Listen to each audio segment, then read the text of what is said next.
Just a week ago, on the streets of Amsterdam, Israeli fans of Maccabi Tel Aviv were experiencing what we call a pogrom. They were beaten up, they were cursed at, they were treated in ways that we wouldn't even want to remember the connotation to where it brings us to. And because of that, we are here with two professionals in the Jewish world, and we're going to talk about anti-Semitism. So hello to Mark Levin, the CEO of the National Coalition for Euro-Asian Jewry. You're based here in DC. And Dr. Zohar Raviv, International VP of Education for Birthright Israel, and a very well-known thought leader in the Jewish world when it comes to Jewish education. So maybe we'll start with you, Mark. We were speaking before the broadcast, and you were saying how, in your opinion, what we see around the world now, the manifestation of anti-Semitism, actually was beginning in the area that you cover, Euro-Asia. Care to elaborate? Yes. First, thank you for including me today. Pleasure to be sharing the panel. I wish we were here under better circumstances, both directly related to Ukraine, but also for the larger Jewish world and obviously 100%. The state of Israel. My organization, NCSEJ, has been dealing with the issue of anti-Semitism literally for decades now. Mm-hmm. What we saw after the breakup of the Soviet Union is really a precursor of what we're experiencing now, which was a rise in popular anti-Semitism, sometimes fueled by certain governments, but most of the time it was a coming together of the far left and the far right. We used to call it the Red-Brown Coalition. Mm-hmm. They agreed on very few things, but when now they came together... Red-Green Coalition, right, whatever, yeah. So this is something that we have tried to address, literally, as I said, literally for decades with governments, to get them, one, to recognize when a problem exists, how to then deal with the problem. Is it through passage of laws, enforcement of those laws, education, outreach to cultural and other types of iconic figures? Mm-hmm. It's been a multi-pronged approach, but I have to say, what we've seen over the last few years is not something I don't think any of us could have ever imagined happening in the early part of the 21st century. Right, 100%. Zohar, you want to kind of continue with his thought? And it's interesting because until you said that, I didn't realize, of those extremes getting together, I guess in the 90s? It started in the 90s, but it was there before. I mean, I think obviously, right? No. But I think what people didn't realize, one thing that happened during the Soviet era was the masking of nationalism, mm-hmm. ultra-nationalism, extremism. Mm-hmm. With the implosion of the Soviet Union, all of a sudden, it was like lifting a rock, mm-hmm. and all of those horrible things that were underneath the rock. It's kind of what it felt like in Amsterdam, I think, on Friday. It was just like people just woke up and their inner beliefs just exploded out there. So, Zohar, happy to hear your thought. First of all, thank you for inviting me, and I'm honored to be with you on this panel. As a matter of fact, I think that there are far greater experts than me to speak about the history and the ramifications of anti-Semitism in the Jewish world. However, you invited me to speak about it from an educational perspective, 100%. Which I believe should be viewed from a strategic rather than a tactical standpoint. And what I mean by that is that we need to make a very clear distinction between what I call the site of anti-Semitism and the vision of how to deal with anti-Semitism. And where it comes to the site of anti-Semitism and its context, I wholeheartedly agree with my colleague and everything that he has led in fighting anti-Semitism. From an educational standpoint, however, and this is my main message, is that fighting anti-Semitism should never be a goal, but rather should be an outcome. Mm-hmm. And what I mean by that is that Jewish, Israel, and Zionist education should focus on the inner mechanisms of Jewish life, its values, its ideas, its controversies, its discussions, and build a Jewish identity that is motivated from the inside, not from the outside, and not reactive to the outside. In other words, a Jewish identity that is fostered and based on Jewish resilience and pride, and not a Jewish identity that is reactive to external threats to Jewish life. And only then, I believe, and that's what we're focusing on Birthright Israel, is that if we cultivate such a generation of Jews, one of the outcomes will be is that they will be internally motivated to fight anti-Semitism rather than externally instructed but to do many so. people, for instance, may not have gotten to Birthright because they weren't engaged, and now they possibly would when the war's over, etc. So the external threat was what actually pushed them forward. You can't ignore that. And I'll just add one more, waves of Aliyah, immigration to Israel, right? Most people that made Aliyah to Israel did it not necessarily because of Zionism, but because they were fleeing from some place. Right. Well, I don't think it's either or. Right, exactly. I think it's a combination, and I think one thing is not to make Jews feel apologetic for being Jewish. Right. The movement to free Soviet Jews empowered a whole generation of young American Jews That's and true. Jews around the world. That was taking something, turning it into a positive. But I want my question to be... Tragedy as a motivator is a powerful one and always has been in the, let's say, in the arena of the human condition in general, not just Jewish one. The question for an educator and for an educational institution is, regardless of the motivator, what do I do now that I have this participant in their seat?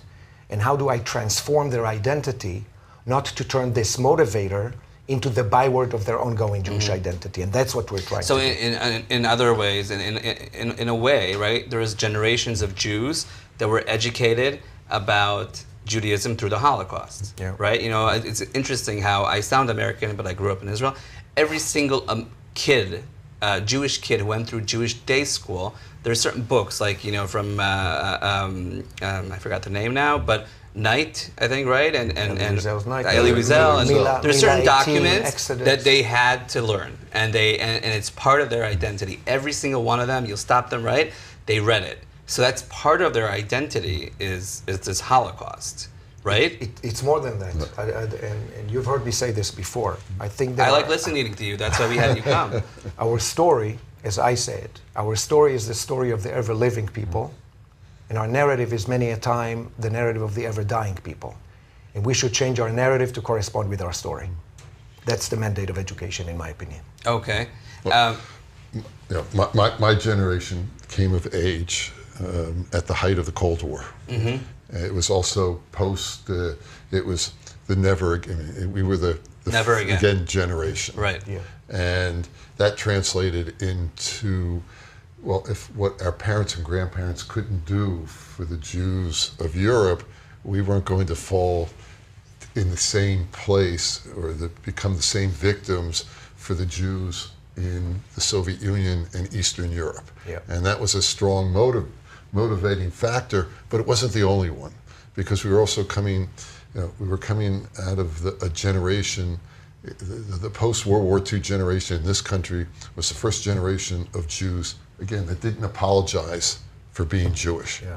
That they were exercising their rights. Well, not all of them. No, but a certain enough. And those who succeeded. Obviously, a lot had to do with the creation and the founding of the State of Israel, which was also an empowering event for American Jews and Jews around the world. Right. So how can we turn, Zohar, how can we turn this situation now of a tragedy, right, moving people to either be closer or want to be closer, maybe on the other hand being kind of quiet and internally thinking?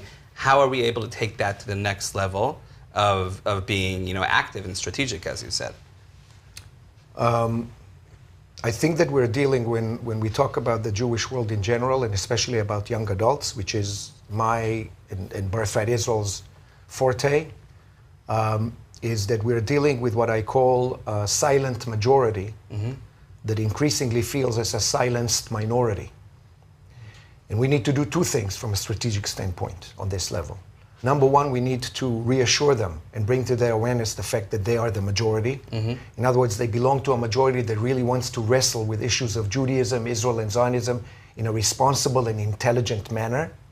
And second, we need to empower them and transform them gradually and systematically from a silent majority to a vocal one. And by vocal, I don't mean necessarily chanting a tikva or flaunting flags of Israel blindly, but rather saying in a non-apologetic manner, we want to discuss our Jewish identity and associations with Israel and Zionism responsibly, intelligently, in due context, without being bullied, threatened, or persuaded not to do so. Right. But, I think there's an opportunity here. And let's face it, up until October 7th, there was a huge gap between young Jews in the diaspora in Israel and with the Jewish community many times. And then, and being critical of Israel. I think now some of them are less critical. Obviously, those in the extreme will be more critical of Israel. But shouldn't we embrace this? There are positivities to the situation. People are getting closer, not for the right reasons, but we were in a bad place. So you want to? Again, the motivator has been the tragedy. But I truly believe as an educator that we are standing at the threshold of our finest hour as a people if organizations like mine and organizations led by my colleague work together in order to make sure that people re-embrace their Jewish identity, not because of tragedies, but despite of tragedies. But are organizations working together? Because I could tell you I have a friend in the tech sphere who they were working on some startup regarding anti-Semitism, and they mapped out, all the organizations and everything. And my friend's like, he comes to me, he's like, "You have no idea." I was like, "What?" He's like, "They don't speak to each other." I was like, "Dude, welcome to show up business." There's always been a certain level of cooperation and competition. Right. I mean, you can't escape it, particularly in the United States. However, being the largest Jewish community in most organizations, etc. It's also, remember, we're a community where we've never embraced the idea of a chief rabbinate. Right. And that we don't have a truly single umbrella organization. There are many organizations, but since October 7th, there's been a level and degree of cooperation that I haven't seen in a very long time. Right. And continuously. And continuously. Okay. And, look, there are always going to be rivalries. There's always going to be some amount of competition, but there are moments in history that are wake-up calls, and October 7th was a wake-up call, and I think unfortunately a few days ago it was another wake-up call, and our ability to work together, I think, has become evident. I think that responding to the counter forces, to those who are promoting hatred, genocide, the removal of the Jewish homeland, are being met with a great deal of resistance, beyond resistance. But some people would say, maybe there's a failure of the Jewish organizations for not engaging the younger generation, for not educating the younger generation about their identity, about Israel. Now we're in a situation where people are, I wrote about this, where some, let's say a 50-year-old guy from a wealthy family, they've been donating to Holocaust, issues for years, but he never really, his father was the one, he passed away, and now he's like, okay, October 7th, suddenly he's singled out as a Jew. He moved his daughters to a private school because they were being, harassed. And he says, I don't know the organizations. I don't know the Bronfmans or the whatever, all the wealthy families and the organizations. And this is a guy, and he's in his philanthropic hat, but there's many people from other directions who don't have that connection, and maybe we weren't doing enough. And the question: are we doing enough now? Well, there's always. I don't like using the phrase Monday morning quarterbacking because it doesn't resonate beyond the United States so much. But there's always the ability to second guess. 100%. And it doesn't mean that second guessing isn't right sometimes. But I think if we look at what's happened over the last year, there have been far more opportunities seized than missed. And I think in terms of a wake-up call for the younger generation, it's been a wake-up call. It's been a wake-up call for kids, for their parents, for their grandparents and others. I firmly believe that, look, we can always do more. The question is, how do we direct that? How do we take the resources that are available now? And there are tremendous amounts of resources available now. How do we utilize those? Right, but everyone's doing their own thing, which may not be a bad thing. Not necessarily. There is, and I think there is a great deal of cooperation. There's a great deal of intersection, and there's integration and parallel tracks. And has it been a perfect response? No, because we've seen what, I hate using this phrase as well, what the other side has been doing. Yeah. But the other side has been mobilizing in ways that, again, that we didn't imagine. Right. But we could have, semi-competed with it because we have, in every university you have all these buildings, right, named for all these Jewish philanthropists. What about the content that's taught inside them? That's being dealt with now, I think, in ways that hadn't been before. And Zohar, you wanna? First of all, bail him out of this. I'm kidding. I'm in full agreement. I think I just look at it from a different perspective because I think our perspectives are complementary. First of all, for me, Judaism and Jewish education should never build their foundations on crisis mode. And we are at a crisis mode, and we've been on crisis mode for the better part of more than a year now.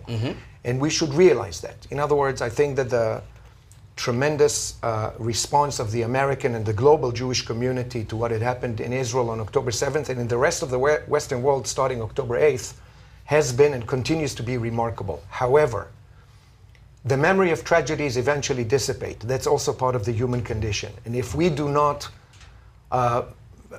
again, I hate to say, but if we do not leverage this moment of global Jewish awareness. No, but I agree with that. I agree with that. We shouldn't be embarrassed to say it. Exactly. And we need to leverage this moment of unprecedented global Jewish awareness in order to start working, in order never to face another wake-up call. Because when I hear the term wake-up call, which I understand, it actually means indirectly that you were asleep. And I don't want to be asleep again.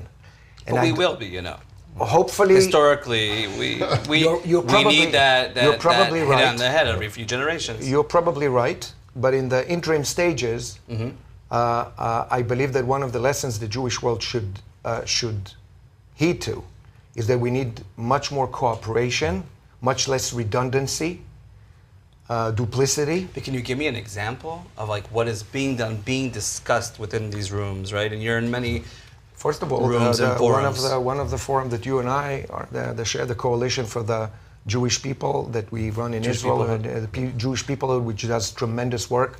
The work that is being in Israel, the work that is being done between organizations such as Birthright Israel and Hillel and Chabad and others on campus and off in IACT and the initiatives by the Jewish Federations of North America. But do we need a new quote-unquote birthright? Right? Because birthright now has become, don't take offense, part of the establishment. Okay, it wasn't when it started. A rite of passage in a way, which is a great achievement, I think. 100%.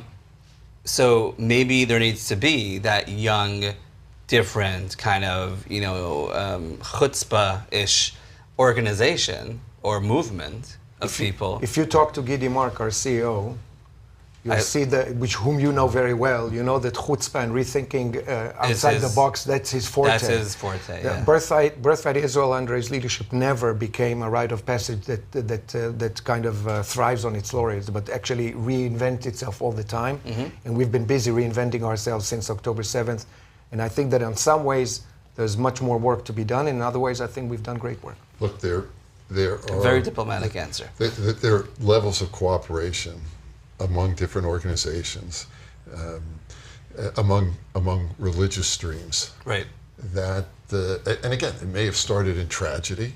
The hope is that it will go beyond that. But the work between the cooperation between federations and national agencies, some of who used to be called the defense agencies, is at an unprecedented level today. Right. And look, my movement was started. You know, we started on the outside, and we began. And became mainstream. We became mainstream. Right. There are many young people in particular who are outside of the mainstream now. Yeah.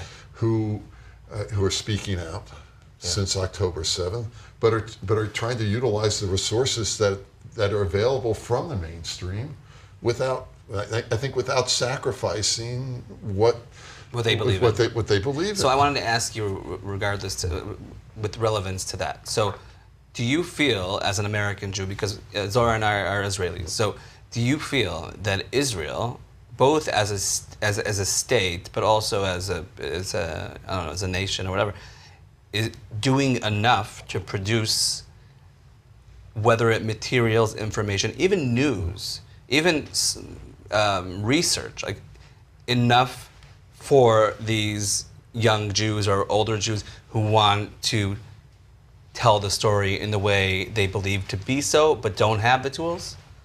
I think there are more than enough tools being generated from Israel, let alone within the United States.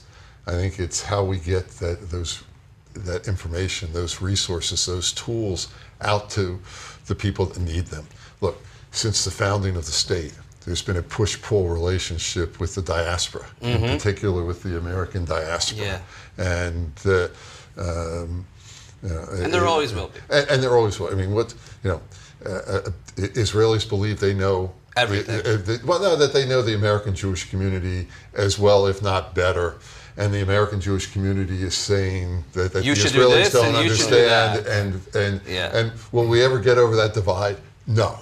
But again, I think, as there have been other wake-up calls, this has been one.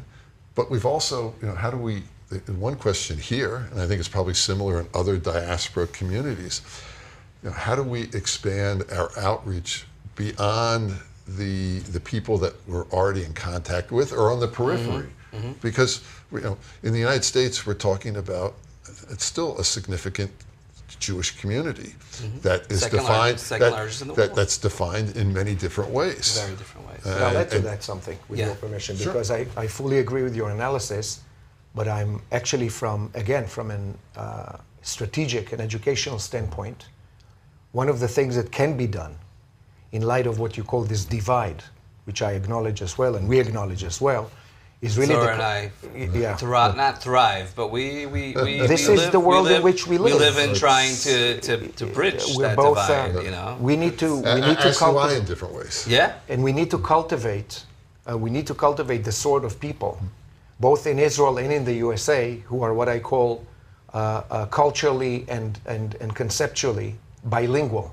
In other words, it's not just enough to send 100%. information from Israel, Tzvika. You need to send it in an American way. You need the nuance. And the Americans need to talk to Israelis in a language that Israelis can understand. It's not just English, it's American. Exactly. It's not just Hebrew, it's Israeli. You need moderators between the two continents who are able to speak to both cultures. And is there any, is this just a theory or something that can be? I think that educational organizations that do work, such as Onward, Birthright Israel, other organizations who do this work on both the shlichut, should aspire to cultivate such educators and people who now become a two-sided bridge between the communities and are able sometimes to translate to the one what the other actually meant when they said so what they said. So when I asked you the question, what I was aiming at, and I'll tell you my opinion, is that Israel did not, when it comes to mainstream news, did not invest, did not do enough to tell our own story because we weren't ready for it.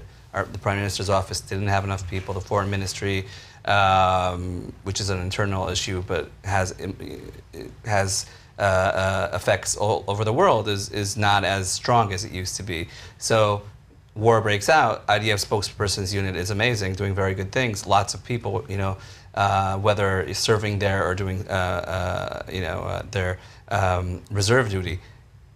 But we don't have spokespeople not on uniform. Barely any, and when we find a few, then they fire them. So I won't comment on that. No, but what I'm saying is, the amount of requests for interviews and for briefings was probably at the tens of thousands, hundreds of thousands, and they were able to, we as a country were able to answer maybe few requests. Okay. So that's a big deal. So maybe like one of the solutions is what Zohar is saying, taking the bilinguals and utilizing their efforts. Israel is a country full of people from all over the world. Right. We have people speaking every single language. Our human capital is one of our greatest assets, and it's not even being remotely. Exactly. So used. I feel like if we were giving more, more stats, more human interest stories, more briefings, explanations to all these journalists that came to Israel, I feel like maybe here in America, right, or at other places, the story would be perceived differently. I think on the margins. Okay. No, I really do, because I think that at the end of the day, there's a narrative. No, well, there's a narrative, but what you were talking about is what a number of organizations and others were doing. I think that for the most part, the way the story was told, the narrative here, was headed in a positive way, and then it was overwhelmed. Yeah, it was overwhelmed. It goes to something that I wanted to raise, and it's the whole information that's inflicted the world, and it's coming primarily from a half a dozen places. The people that don't like us. That don't like open and free societies, democracies, the so-called Western world. Jews, intellectuals, the tried and true. But what a lot of these state actors are doing is not picking a side. They're working both sides, trying to sow discontent, trying to disrupt what's been in place, so that when tragedies occur or violent actions, they're trying to manage both sides. And we've seen this in successive elections. We've seen this not just in the United States, but elsewhere. We see it in how the Russians are trying to get the message out about why they went into Ukraine. I can't tell you how much time I spent trying to knock down this notion that they were going in trying to defeat a neo-Nazi, fascist, anti-Semitic state. Yeah. One of the biggest canards that they pressed here. I once tweeted something that had, and again, I was not taking sides. Obviously, most Israelis support Ukraine, but I had an exclusive photo of a soldier coming back, and some Jewish soldier took a picture of him on the train, and there was a bag with a swastika. Okay, but I got it from a direct contact, and that tweet was taken by the Russians, and it had a life of its own for months. For months, I've never had millions of impressions. I've never had anything like that, because it's taking a specific thing, oh look, right, and that becomes part of their narrative is that Ukraine was persecuting Christians, let alone Jews. Right. And the impact that it had in this country on the evangelical community. Parts of the evangelical community was huge. That's so interesting. And it took, I can't tell you what the effort was to counter that and to get people in this country, evangelicals and in particular, but others as well, to understand that the level of religious freedom is so much greater in the country that was invaded as opposed to the invaders. Right. It was a narrative that was very difficult to and this has spilled over to anti-Semitism. Yeah. So you mentioned this in a half sentence, and I think this is something that Zohar could definitely relate to. It's kind of my half hobby is diasporas, not Jewish diaspora, but it's a fascinating thing. So I actually once went with Gidi Mark, the CEO of Birthright, to Lithuania. They had a state-sponsored conference, and they wanted to learn from different countries. And one of the things they wanted to learn about was from Birthright, because they have a huge decrease. People leaving the country, young people, and they want to bring them back or have them be affiliated. So Zohar, how are other countries, dealing with this type of situation? I think it's fascinating. It is fascinating, and you're right that they kind of look at the Jewish people as a model, as a model of diaspora, which is really, really unique. I mean, including by the way, forced upon us, but like from South Korea, they'll come and they want to learn. It's if you want to have a story about that, Ireland, Macedonia, Lithuania. I was there with Kazakhstan. Kazakhstan. They want to understand how to engage their expatriates in a manner that pretty much comes and says to them, you have a homeland irrespective of the land which is your home right now. Right. And how do you build this kind of relationship? Did you see anything that was different than what we're doing, that was successful or out of the box? It's a very, very different context. Yeah, well, every country is different. First of all, they're much less, forgive me for saying it, but they're much less proficient in the language of crisis, right, than we are. Yeah, it's our DNA. For objective and historical reasons. So they are still in the process of shaping a language around the need itself. In other words, what is the position of an expatriate vis-a-vis their homeland, and why should we have a relationship with them? And for their expatriates, it's a mother country, motherland, but it's a very, very different context than the Jewish context, which is embedded in ancient texts, in history, in liturgy, in tradition. So it's a lot more cultural based, much more maybe religious, depending on to a certain level. Yes. Right. Well, you look at the Armenian American community. Yeah, that's a good example. They took their lessons from the American Jewish community.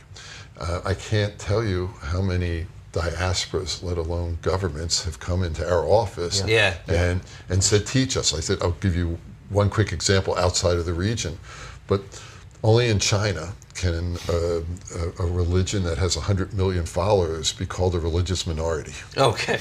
And the Falun Gong. And this goes back a number of years, but they came into our office and they said, teach us. How did you do what you did? Because we want to learn.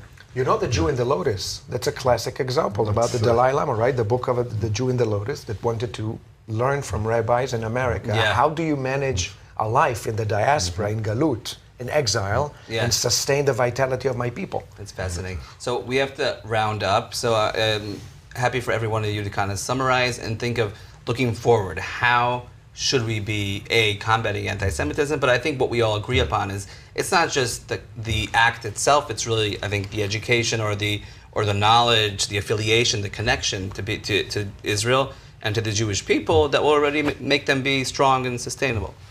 Look, I think our biggest challenge, well, I should say, one of our biggest challenges is that we don't defeat ourselves from within. If we look at the history of our people, in Israel, it's historically. Yeah. No, but I'm saying in Israel now, past few months, weeks, it's already, getting to back to the them and us type situation. No, without doubt. I think that we have to continue to look for those areas that we can cooperate on, but we also have to be honest, and we have to deal whether there's certain issues in Israel that have been left unresolved and need to be addressed. There are issues in this country, let alone other diasporas, that we haven't swept under the carpet because of October 7th. But as I said to an ambassador from Eastern Europe after the invasion by Russia of Ukraine, I said there's certain issues that have been left unresolved. It doesn't mean that they've gone away. Right. If there ever is a conclusion to this war, then we're going to come back and address those issues because they haven't gone away and they need to be resolved. Okay, that's interesting.